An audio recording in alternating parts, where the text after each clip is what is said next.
Okay, this is a book for our summertime to study. It's called uh, Visual Visual Deep Sky Observation, something like that. And let's open and see what is it anyway. Packed very well. Let's just open this second pack, and there is a third package. So that layer is removed. Now we have a third layer that has to be removed. Oh, Visual Astronomy of the Deep Sky. That's a rare book, and we want to use it for our summertime. And let me just see what can I do. First I will disinfect it a bit, at least the cover. Okay, I have now disinfected it. I'm grateful for this book to have been sent for us. It will be put in good use. Visual Astronomy of the Deep Sky by Roger N. Clark, PhD, Cambridge University, which was authorized to publish books by the King Henry VIII in 1584.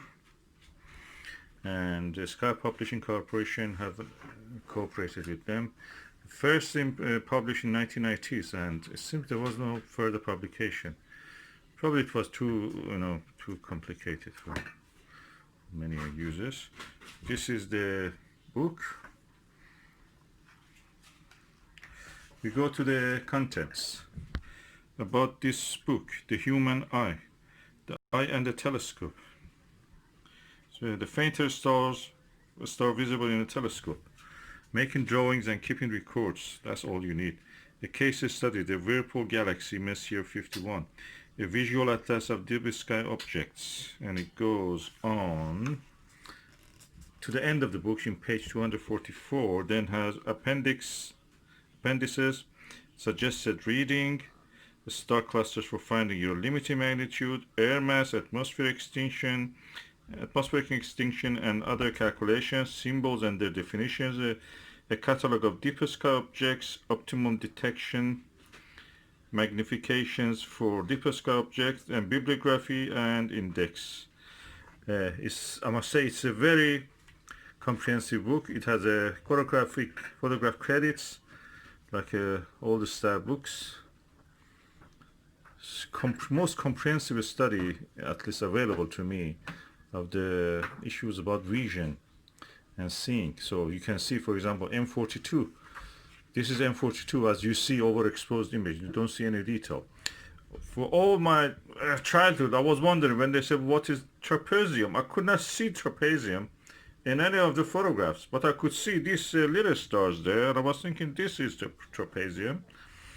And if they were not overexposed and they were providing some drawings, it was better.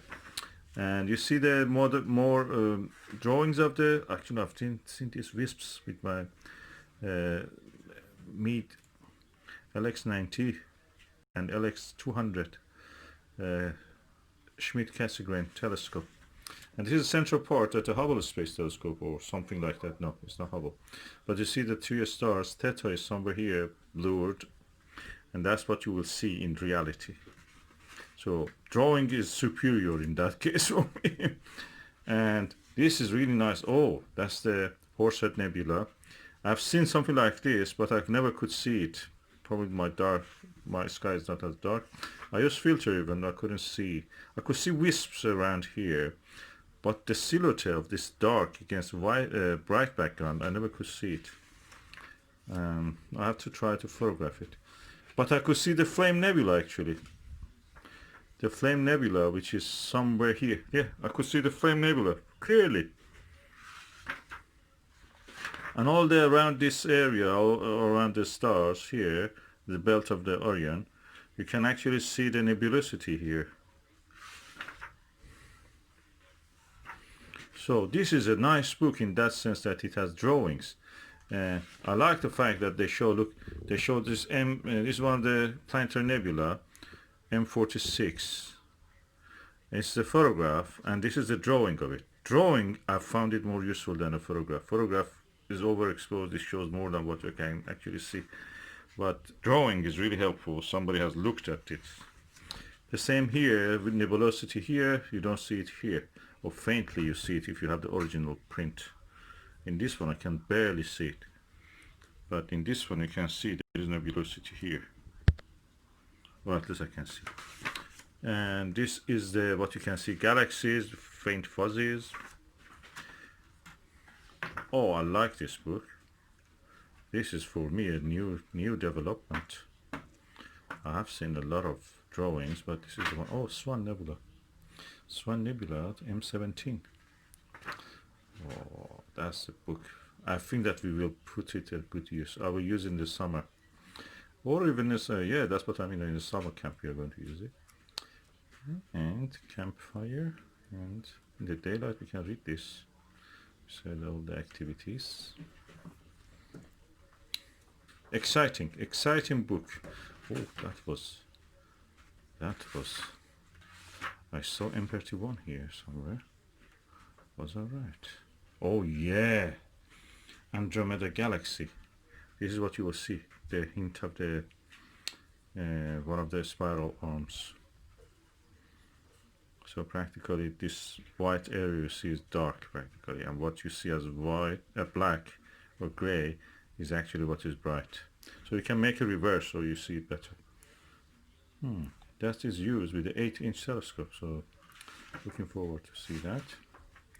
Oh, I love this book. This is so nice. And totally in this book is, let me see how many pages. I have around 4 or 5 blank pages here at the end. 353. It's not available. I was lucky, and the gentleman who sold it to me was really kind enough to accept the postage.